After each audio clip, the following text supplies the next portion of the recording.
छत्तीसगढ़ के बहुचर्चित शराब घोटाला मामले, कोयला घोटाला मामले में पूर्व सीएम रह चुके भूपेश बघेल और उनके बेटे चैतन्य बघेल की सुप्रीम कोर्ट में दायर याचिका को सुप्रीम कोर्ट ने खारिज कर दिया है। आज उनको एक झटका लगा है। सुप्रीम कोर्ट ने ये कहा है कि आप ये जो याचिका है ये हाई कोर्ट में दायर कीजिए, और साथ ही उन्होंने ये बातें कही है। और इसके अलावा आप बता दें कि ईडी ने 18 जुलाई को ही भिलाई स्थित बघेल निवास पर छापा मारा था। पूर्व मुख्यमंत्री के बेटे चैतन्य बघेल को उनके जन्मदिन के मौके पर गिरफ्तार किया था। ऐसे में आज न्यायिक रिमांड जब चैतन्य बघेल की खत्म हुई तो एक बार फिर से उनको 14 दिन की न्यायिक रिमांड में जेल भेज दिया गया है। 18 अगस्त को अब कोर्ट में अगली पेशी होनी है, जहां पर चैतन्य बघेल का आगे के लिए रिमांड के लिए क्या फैसला होगा वो तय होगा। तो देखिए, अब 2 बार अब तक रिमांड मिल चुकी है चैतन्य बघेल की। इधर इस पर राजनीति भी हो रही है, सियासी बयानबाजी भी आ रही है। इस पर यह कहा जा रहा है विपक्ष के नेताओं की तरफ से कि दाल में कुछ काला है, चोर के दाढ़ी में तिनका।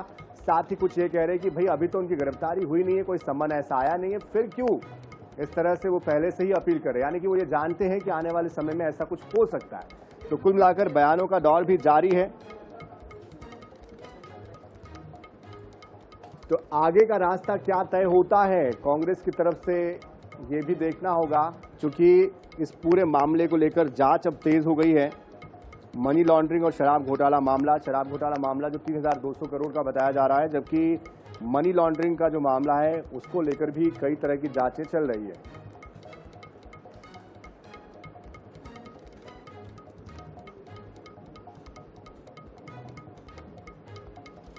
और इस बीच हमारे साथ कांग्रेस के प्रवक्ता अजय गंगवानी भी जुड़ चुके हैं। अजय जी, बहुत स्वागत है आपका। आज सुप्रीम कोर्ट ने पूर्व सीएम भूपेश बघेल और चैतन्य बघेल जी की जो याचिका है उसको खारिज कर दिया है, हाई कोर्ट में अपील करने के लिए कहा है। लेकिन सवाल यही आता है कि जब आप अपनी तरफ से पाक साफ है, जांच चल रही है, समर्थन आप जांच का कर रहे हैं, तो फिर आपको क्यों लग रहा है ऐसा, उनको क्यों ऐसा लग रहा है कि भाई हमको जमानत के लिए पहले से अर्जी डालनी चाहिए? सनी जी, देखिए, पाक साहब तो ठीक है, लेकिन जिस प्रकार से संवैधानिक संस्थाओं का लगातार दुरुपयोग किया जा रहा है सनी जी, तो हर आदमी अपनी सिक्योरिटी के हिसाब से कर रहा है। हमने देखा कि 2 महत्वपूर्ण कमेंट सनी जी आपके चैनल पे स्पष्ट कर दूं।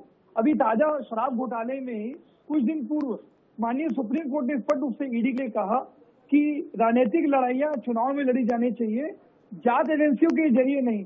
आप अपना काम करें, राजनीतिज्ञों को राजनीति करने दें।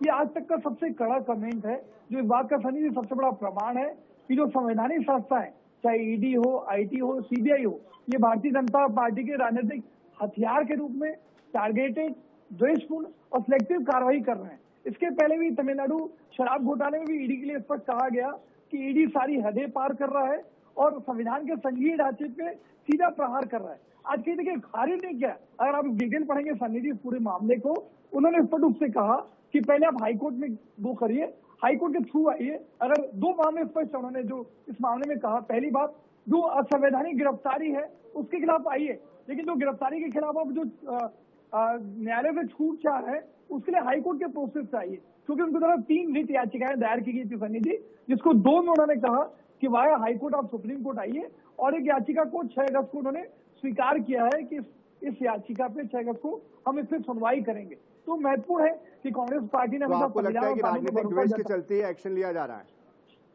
100% वो तो दिख ही रहा है। देखिए, पहला उदाहरण तो नहीं है, आप तो इस पर दिखता है कि मैं एक बहुत महत्वपूर्ण आंकड़ा दे दूं। हमारे यूपीए सरकार के 10 सालों में मात्र 112 मामले दर्ज किए गए, इनके द्वारा 5,200 मामले, और जो कन्विक्शन रेट है सनी जी दैट इज 0.5%। मतलब अगर 200 में ईडी कार्रवाई करता है। चुके हैं भारतीय जनता पार्टी के प्रवक्ता है के.एस. चौहान जी, भले ही सुप्रीम कोर्ट ने इस पूरे मामले को खारिज कर दिया है जमानत को लेकर, लेकिन कहीं ना कहीं ये कह रही है कांग्रेस कि भाई उनका ये हक बनता है कि वो अपने बचाव में इस तरह से पहले से ही अग्रिम याचिका दायर करके रखे, और राजनीतिक द्वेष की भावना से पूरी कार्रवाई की जा रही है। देखिए महोदय, सबसे पहली बात तो यह है कि न्यायपालिका ने इनकी याचिका खारिज की है और इनको बोला है कि सिस्टम के थ्रू आप चले, याचिका खारिज की है। और या तो हमारे साथी प्रवक्ता बोल रहे हैं कि जो सम्मानीय कोर्ट ने जो आदेश दिया है, खारिज किया है, वो गलत है, वो ये बोल रहे हैं। दूसरी बात ये है कि हमने ये देखा है कि सीबीआई का जो मामला आता है वही कोर्ट ने ही वो डिसीजन दिया रहता है जब उसके बाद ये भूपेश बघेल खुद बोलते हैं कि सत्यमेव जयते, तो सत्यमेव जयते आज भी है, वही सत्यमेव जयते पहले भी था। जब आपके पक्ष में अगर मामला आएगा तो सत्यमेव जयते, और जब आपके अपक्ष में आएगा या आपके विरोध में आएगा तो सत्यमेव हारते। तो ऐसा तो हो नहीं सकता, तो सत्यमेव तो जयते हम तो हमेशा रहता है। और न्यायपालिका अपना काम कर रही है और सिस्टम के हिसाब से चल रही है, कानून के हिसाब से चल रही है। अगर इतना ही ऐसा कुछ होता है, कार्यपालिका ने अगर ईडी ने या कोई भी और जो